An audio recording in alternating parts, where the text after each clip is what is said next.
ತುಮಕೂರು ಜಿಲ್ಲೆಯ ಮಧುಗಿರಿ ತಾಲೂಕಿನ ಚಿನ್ನೇನಹಳ್ಳಿ ಗ್ರಾಮದಲ್ಲಿ 5 ದಿನಗಳ ಕಾಲ ಲಕ್ಷ್ಮೀದೇವಿ ಹಾಗೂ ಕೆಂಪಮ್ಮ ದೇವಿಯ ಜಾತ್ರಾ ಮಹೋತ್ಸವ ನಡೆಯುತ್ತಲಿತ್ತು.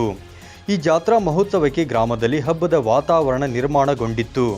ಆದರೆ ಇಂತಹ ಸಂಭ್ರಮದಲ್ಲಿದ್ದವರಿಗೆ ಶುದ್ಧ ಕುಡಿಯುವ ನೀರಿನ ಘಟಕದ ನೀರು ಕುಡಿದು ಸುಮಾರು 40 ಮಂದಿ ವಾಂತಿ ಭೇದಿಯಾಗಿ ಅಸ್ವಸ್ಥಗೊಂಡಿದ್ದರು. ಅಸ್ವಸ್ಥಗೊಂಡ ಕೆಲವರನ್ನು ಚಿಕಿತ್ಸೆಗಾಗಿ ಮಧುಗಿರಿ ಪಟ್ಟಣದ ಸರ್ಕಾರಿ ಆಸ್ಪತ್ರೆ ಹಾಗೂ ಕೆಲವರನ್ನು ತುಮಕೂರಿನ ಜಿಲ್ಲಾಸ್ಪತ್ರೆಗೆ ಚಿಕಿತ್ಸೆಗೆ ದಾಖಲಿಸಲಾಗಿತ್ತು.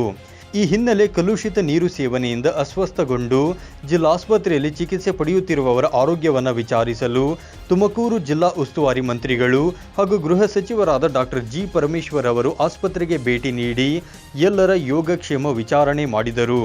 ಬಳಿಕ ಸುದ್ದಿಗಾರರನ್ನುದ್ದೇಶಿಸಿ ಮಾತನಾಡಿದರು. ಆಗ್ತಿದ್ದು 8:30 9 ಗಂಟೆ ಫೋನ್ ಮಾಡಿದ್ರು.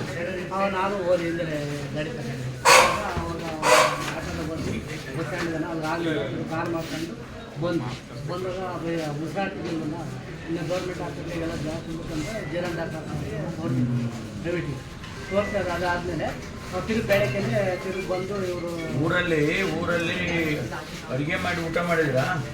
ಇಲ್ಲ ಸಹ ಅದೇನು ಮಾಡಿದ್ರೆ ಗೊತ್ತಿಲ್ಲ. ಊಟ ಮಾಡಲಿಲ್ಲ, ನೀರು ಕುಡಿದ್ರಿ? ಹ್ಞೂ, ನಮ್ಮ ಕಥೆಯಿಂದ ನಮ್ಮ ಮನೆಯಿಂದ ಹೋಗಿರೋದು.